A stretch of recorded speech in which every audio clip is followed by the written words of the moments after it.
Bonjour à tous. Aujourd'hui, nous avons le plaisir de recevoir Maître Emmanuel Marcini. Bonjour Emmanuel. Bonjour. Bienvenue sur ce podcast. Merci. Emmanuel, vous êtes associé chez Skadden, vous êtes spécialisé dans la défense pénale et votre arrivée est venue compléter la pratique White Collar Crime par la défense pénale chez Skadden.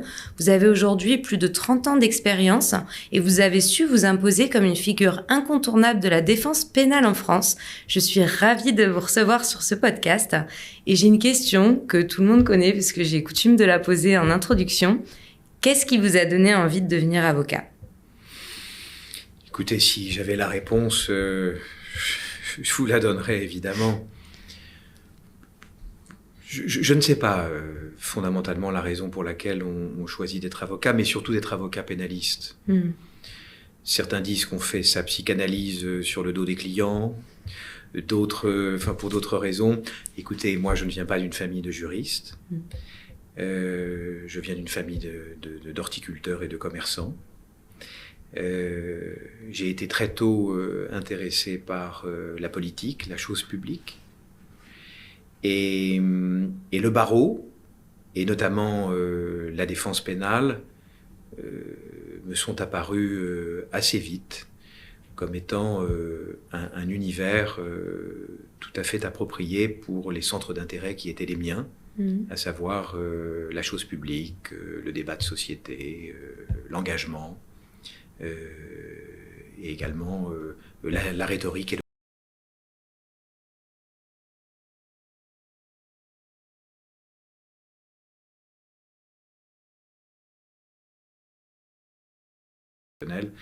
à des affaires de droit pénal.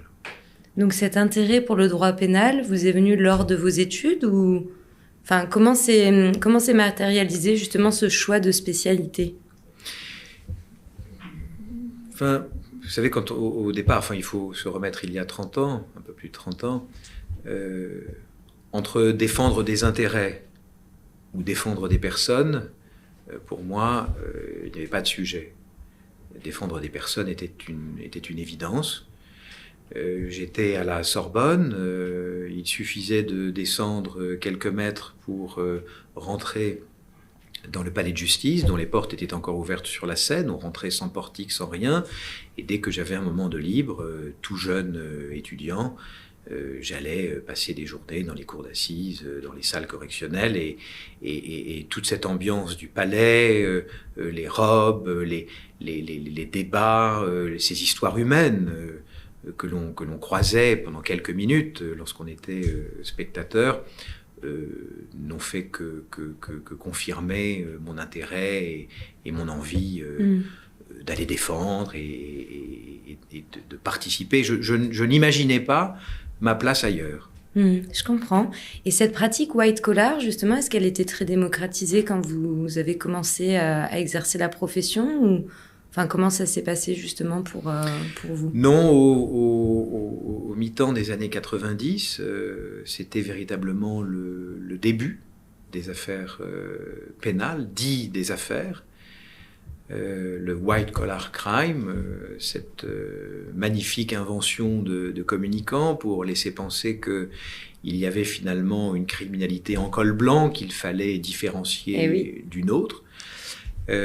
C'était le début pour un certain nombre d'acteurs économiques d'être confrontés à la justice pénale, avec des magistrats et des acteurs de la chaîne pénale qui se sont saisis de ces nouvelles infractions, ou en tout cas de cette volonté de les poursuivre, les abus de biens sociaux, la corruption, la fraude fiscale, les atteintes à la probité, avec des magistrats qui avaient une culture de droit pénal général, et qui se sont donc mis à appliquer les pratiques, les méthodes des enquêtes, des trafics de stupéfiants liés au grand banditisme, toutes ces choses, à des infractions qui étaient a priori tout à fait étrangères à cette pratique. Et je me souviens de Michel Roussin, à l'époque, qui était ministre de Jacques Chirac, qui avait des ennuis judiciaires et qui avait pris un des plus grands avocats pénalistes qui malheureusement nous a quittés, Pierre Haïk, et qui était un avocat, comme on disait, de voyou à l'époque. Oui. Et on lui avait posé la question, mais pourquoi ce choix ? Et il avait dit « les juges me traitent comme un voyou, alors j'ai pris un avocat de voyou ».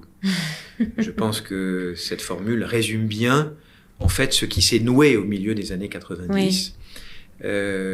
J'ai eu cette chance, finalement, de connaître et de vivre la création de cette nouvelle pratique, ce nouveau secteur du droit pénal. J'ai connu Eva Joly dans l'affaire Elf, qui s'achetait elle-même son fax. La numérisation des dossiers à laquelle j'ai pu participer à ma manière.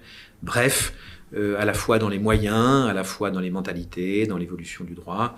Tout ceci s'est fait voilà, depuis 30 ans. Maintenant, ce sont des pratiques qui sont bien ancrées, mais ça a été une véritable chance que de pouvoir vivre la création de ce droit pénal de white collar, comme on dit maintenant. Oui, qui a un terme qui fait sens, en fait. Col blanc, comme vous disiez, c'est vrai que c'est assez significatif.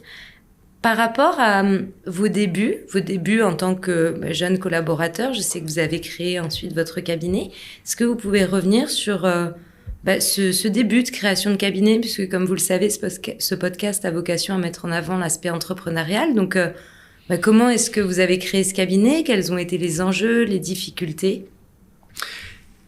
Quand j'ai commencé ma carrière professionnelle, évidemment, je me suis orienté vers des avocats pénalistes. Et à cette époque, il y a 30 ans, les grands avocats pénalistes, qui n'étaient pas aussi médiatisés qu'aujourd'hui, il n'y avait pas Internet, il n'y avait pas les réseaux sociaux, mais que j'avais pu repérer lors de mes déplacements quasi quotidiens au palais de justice, comme étant ceux qui étaient là tout le temps. La règle, pour schématiser, était qu'ils exerçaient globalement seuls, sans associés, globalement. On était jeune avocat, on était avocat stagiaire pendant 2 ans, on était formé auprès d'un maître, on restait 2 ans, 3 ans, 4 ans, et puis après, on mettait sa plaque, comme on dit, on partait s'installer. Il n'y avait pas chez les pénalistes de logique entrepreneuriale. C'était véritablement de l'artisanat de luxe. Je mets à part, bien sûr, Henri Leclerc, qui avait monté ce cabinet, Boulevard Ornano, des choses, mais globalement, la profession, en tout cas le monde des avocats pénalistes, était un monde très intuitu personné, un peu encore peut-être d'une certaine manière 19e siècle, avec le maître et des collaborateurs qui restaient, qui apprenaient et qui ensuite partaient. L'évolution du métier et des dossiers auxquels les avocats pénalistes ont été confrontés, eh bien, les ont conduits à s'adapter et à faire évoluer leur manière d'envisager le mode d'exercice du métier. En ce qui me concerne, 3 ans après ma prestation de serment, j'avais développé, comme c'était l'usage à l'époque, une clientèle personnelle qui commençait à devenir suffisamment importante pour poser des difficultés d'agenda. J'avais donc expliqué à Olivier Metzner que j'allais le quitter, et c'était à l'été 1998. Et il m'a alors proposé une association. Je crois qu'il avait compris à l'époque qu'il fallait modifier les structures, les modes d'exercice.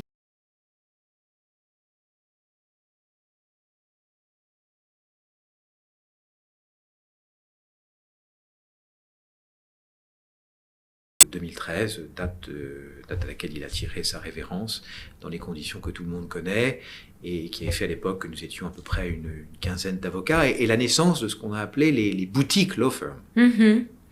C'est-à-dire des boutiques, pourquoi? Parce que pas très grandes en termes d'effectifs, mais tout de même, hyper spécialisées, et capable, avec une taille critique, de traiter un grand nombre de dossiers et des dossiers très complexes. Voilà. Et justement, lorsque l'on crée ce cabinet, je sais que vous avez eu de jolies affaires tout au long de votre carrière.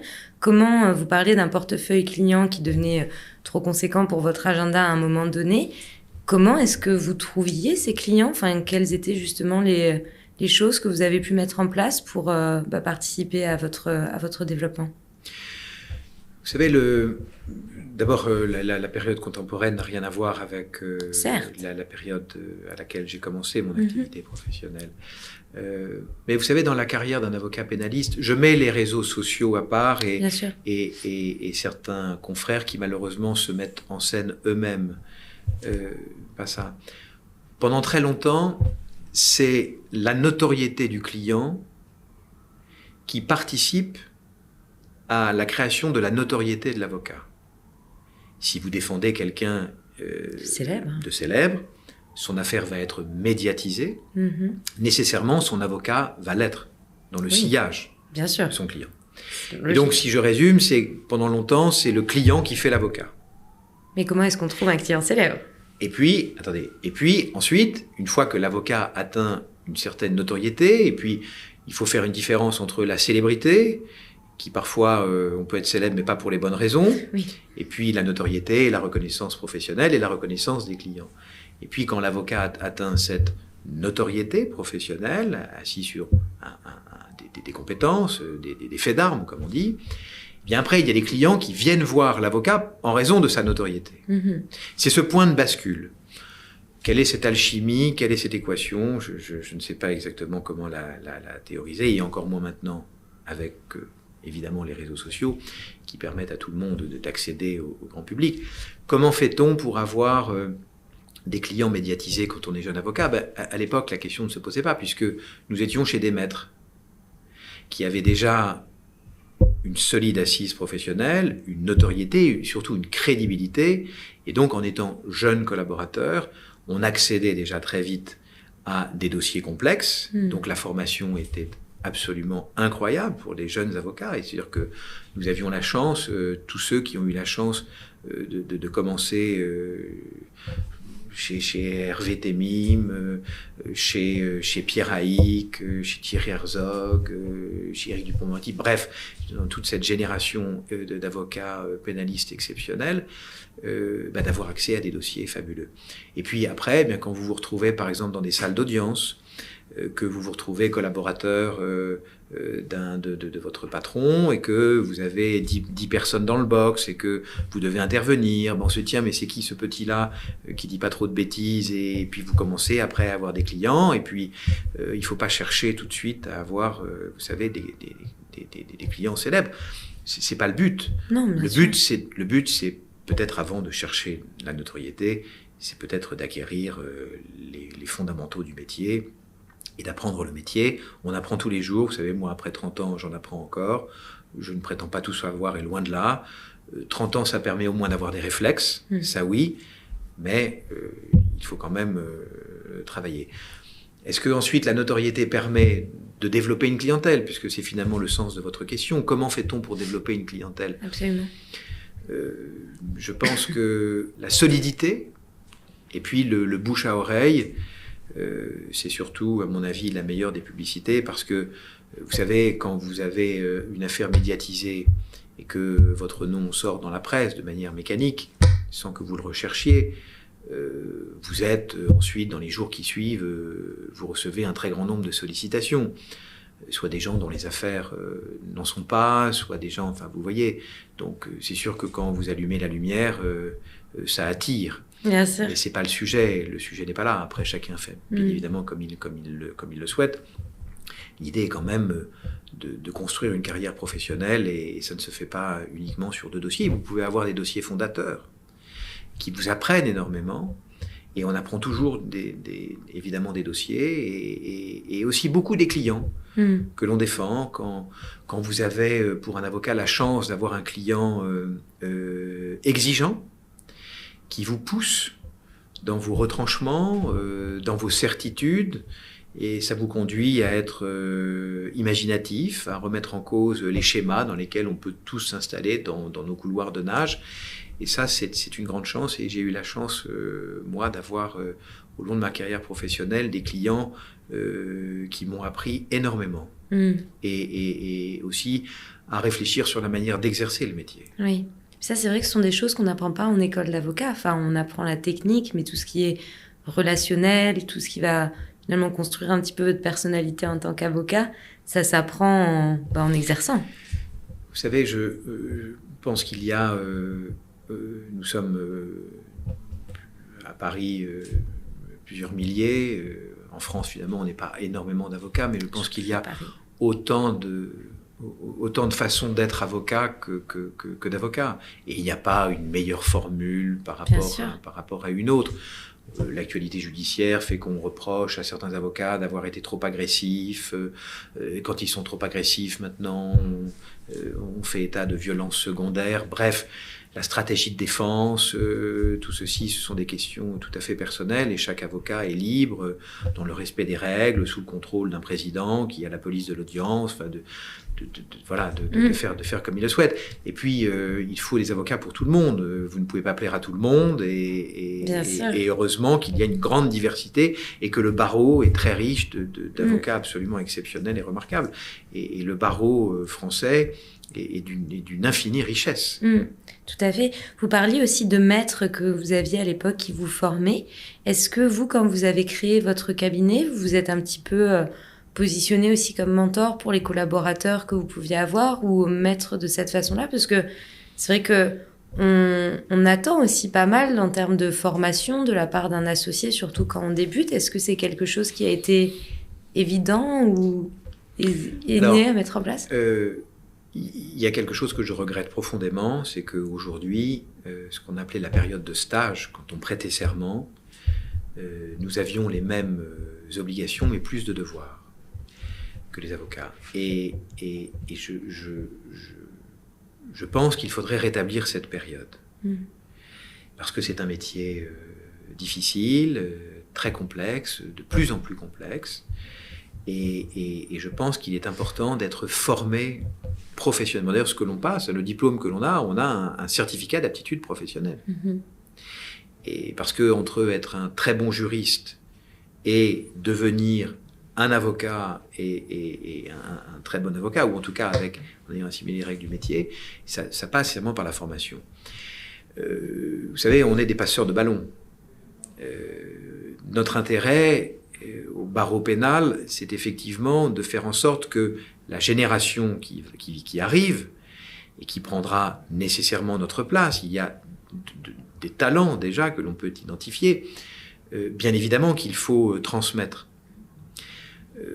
Je constate qu'il y a, malheureusement, mais c'est un fait de société, cette question de transmission est souvent malheureusement confrontée de manière tout à fait inopportune avec celle d'autorité. Ce n'est pas parce qu'on donne des conseils qu'on fait preuve d'autorité. Ça peut être aussi de la bienveillance simplement, et puis un certain recul. Est-ce que c'est ce qui m'anime? Évidemment. Est-ce que j'arrive à le faire? Je n'en sais rien. Ce n'est pas moi qu'il faut interroger sur le sujet.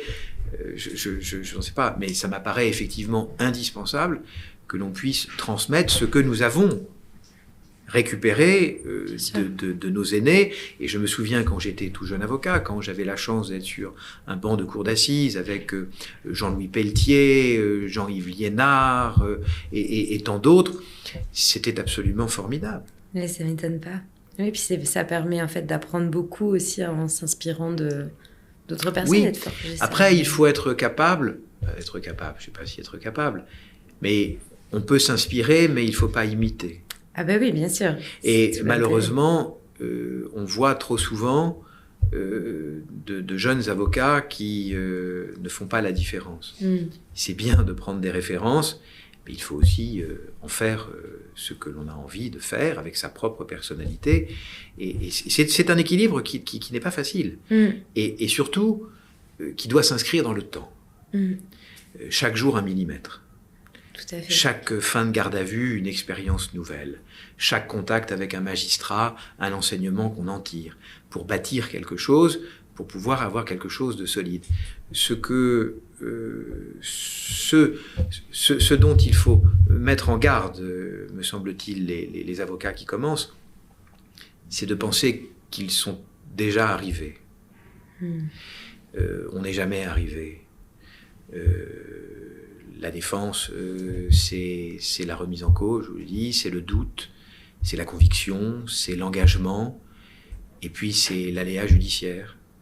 Et contre ça, il faut lutter contre vents et marées, contre trop de certitudes, contre tout un tas de choses, contre des démons que nous avons tous, et justement des démons que nous cherchons à mettre en lumière pour mieux expliquer à ceux qui vont juger qu'il faut qu'ils s'en départissent. Et ça, j'ai malheureusement, je ne généralise pas, mais il y a effectivement, et je trouve dans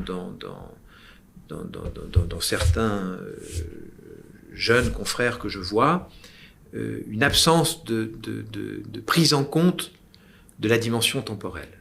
Ils veulent arriver trop vite. Voilà.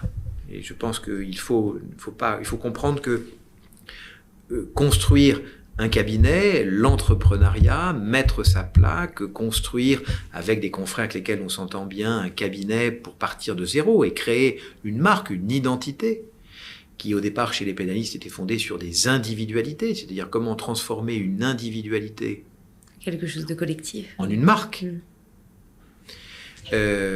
C'est très complexe et ça prend surtout énormément de temps. Tout à fait. Non, mais c'est très intéressant tout ce que vous dites. Je pense que pour tous les jeunes avocats qui peuvent nous écouter, les autres aussi, hein, ça fait beaucoup de sens. Enfin, moi qui ne suis pas avocat, en tout cas, ça en a pour moi. Donc, vous avez co-créé votre cabinet.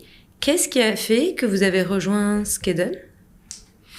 Alors, très, très rapidement, donc, quand on vient associer avec Olivier Metzner, si vous voulez, à l'époque, j'étais certes associé, mais j'étais tout jeune et c'était lui le boss. Bon, oui. Nous avons réussi à développer, par sa personnalité, qui était une personnalité très complexe, un avocat formidable, la mienne. Nous avons réussi à trouver un équilibre parce que c'est pas facile d'exister à côté de quelqu'un qui avait une telle emprise sur le métier, une telle notoriété et une telle personnalité. Bon, nous avons réussi à créer un cabinet équilibré, mais avec des situations différentes. C'est l'équilibre dans la différence.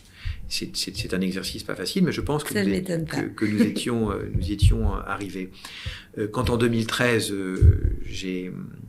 après son départ, je suis parti avec mon assistante et 2 collaborateurs pour tourner une page et repartir de zéro. Eh bien, il a fallu repartir pas de zéro, mais s'inscrire dans un nouveau projet. Je dois dire que j'ai été entouré de collaborateurs absolument formidables, qui ont été vraiment tout à fait engagés, s'inscrivant dans un projet vraiment tout à fait remarquable. Ensuite, je me suis associé avec l'un d'entre eux, qui est toujours d'ailleurs à mes côtés, qui est venu chez Skadden, qui est certainement un des meilleurs avocats pénalistes de sa génération. Et je ne le dis pas on le parce qu'il est toujours avec moi, qui est Louis Guédon, il se reconnaîtra. Et pour construire ce cabinet, pour essayer d'adapter non pas des vieux schémas éculés, mais essayer de s'adapter avec quand même des constantes. Ensuite, il y a Cyril Gosset, que je connaissais depuis la faculté, qui nous a rejoints. Et puis un cabinet qui était tout de même boutique law firm. Et quand Skadden, qui est un cabinet formidable, dont la notoriété n'est pas à discuter ni à présenter, a souhaité associer la compétence d'un cabinet boutique law firm et une compétence vraiment, comme disent les Américains, litigation, comme on dit, et des gens qui connaissent bien à la fois les gardes à vue, le palais, les audiences, et pour venir compléter leur activité de white collar crime, comme on dit, qui existait déjà à Paris, avec notamment Margot Sève, d'ailleurs qui vient d'être nommée associée, et qui avait une pratique tout à fait formidable et reconnue en la matière. J'ai trouvé que c'était, à la fois à ce stade de ma carrière professionnelle, au bout de 30 ans, ayant fait quand même des cours d'assises, qui faisaient encore, comme toutes les boutiques law firm, à la fois du droit pénal à 360 degrés, mais au bout de 30 ans de carrière professionnelle, ce projet est tout à fait excitant, et puis avec une évolution du métier que je vois au regard de la nature des affaires pénales, qui me laisse penser qu'il y aura de plus en plus d'affaires systémiques, qui vont nécessairement, dans la défense pénale, nécessiter d'avoir des compétences de compliance, d'enquête interne, mais également de capacité à aller défendre un dossier devant un tribunal si nécessaire. et qu'une plateforme et un cabinet comme Skaden, avec des compétences internationales, une très grande agilité, m'apparaît en tout cas dans les 10 ans à venir une plateforme la plus appropriée pour les dossiers dans lesquels j'ai envie de m'investir dans les années qui viennent, des dossiers qui vont être structurants pour des secteurs d'activité. On le voit notamment avec la pénalisation du droit de la concurrence. C'est-à-dire qu'on s'attaque maintenant à des secteurs d'activité pour essayer de toucher au fondement même de certains business models, comme on dit. Et ce sont des dossiers passionnants et dans lesquels je souhaite m'investir. Et la défense pénale, bien évidemment. Et quand on voit la pénalisation, et notamment la création du parquet national anti-criminalité organisée, chargé de lutter contre la mafia, mais qui a en même temps dans sa compétence la fraude fiscale en bande organisée, le blanchiment en bande organisée et l'abus de confiance en bande organisée, ça veut dire que la défense, dans les années qui viennent, pour des dossiers qui, jusqu'à présent, ne le nécessitaient pas nécessairement, va avoir besoin d'une solide expérience en matière de lutte contre la criminalité organisée. Et c'est ce que mon expérience professionnelle permettra notamment d'apporter à un cabinet comme Skaden et à ses clients. Et cette association, du coup, chez Skaden, je suppose que ça a mis aussi en perspective peut-être de nouveaux enjeux en termes de posture d'associé, en termes de développement. Enfin, quels sont les enjeux ou peut-être même les difficultés que vous avez pu ressentir? Bon, écoutez, quand on intègre un cabinet comme Skaden, qui est un cabinet très ancien, très structuré, avec plus d'1 millier d'avocats répartis sur 21 sites, on rentre dans une machine, si je puis dire, extrêmement structurée, extrêmement processée, et qui a, ce qui est tout à fait remarquable, c'est qu'on pourrait imaginer que c'est lourd, mais en fait c'est d'une agilité absolument incroyable. Ah oui ? Absolument incroyable. D'accord. Et ça, c'est aussi ce qui m'a convaincu d'aller chez Skaden. C'est la très grande agilité de ce cabinet. Et d'ailleurs, mon équipe s'est parfaitement adaptée en quelques jours, sans aucune difficulté. Parce que je crois également que ce qui nous rapproche, en tout cas de ces boutiques law firm par rapport à ce cabinet et à l'état d'esprit de Skaden, c'est véritablement le souci du client first, si je puis dire. C'est-à-dire que ce qui nous intéresse, c'est qu'y a-t-il de mieux pour le client, pour celui qui vient nous voir. Et ça, pour moi aussi, c'était extrêmement important d'être certain de pouvoir toujours être en mesure de défendre avec la plus grande des libertés ce qui est le cas, et de faire ce qui est utile et juste utile pour le client. Et ça, c'est une des valeurs fondamentales sans laquelle, évidemment, je ne me serais pas inclus dans ce projet. Bien sûr.